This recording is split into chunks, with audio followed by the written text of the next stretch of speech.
కూరగాయలు కోసుకుంటే చెక్క ఇలా అయిపోతే దీన్ని ఎలా క్లీన్ చేసుకోవాలో చూడండి. సింపుల్ అన్నమాట. ఏం లేదు, రెండే రెండు ఇంగ్రీడియంట్స్. ఇది బేకింగ్ సోడా. దానంతా ఇలా చల్లాలి. చాలా నీట్గా వస్తుంది.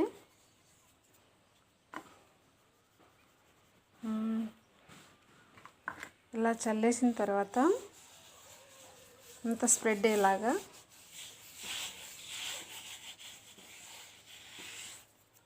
దీన్ని నిమ్మ చెక్క తీసుకోవాలి. తీసుకొని బాగా రఫ్ చేయాలన్నమాట.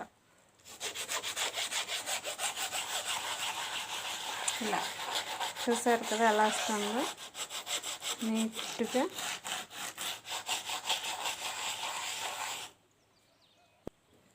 డస్ట్ అంతా ఇలా వచ్చేస్తుంది పైకి.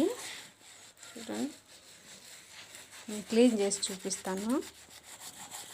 డస్ట్ అంతా వచ్చేసి బాగా నీట్గా ఉంటుంది. చూడండి ఎంత నీట్గా వచ్చేసింది కదా. చాలా బ్లాక్గా ఉండేది, బాగా నీట్గా వచ్చేసింది. ఇది గీతలు పడినాయి అన్నమాట.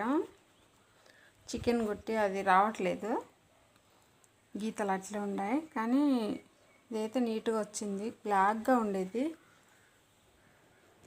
చూడండి, నీట్గా వచ్చేసింది.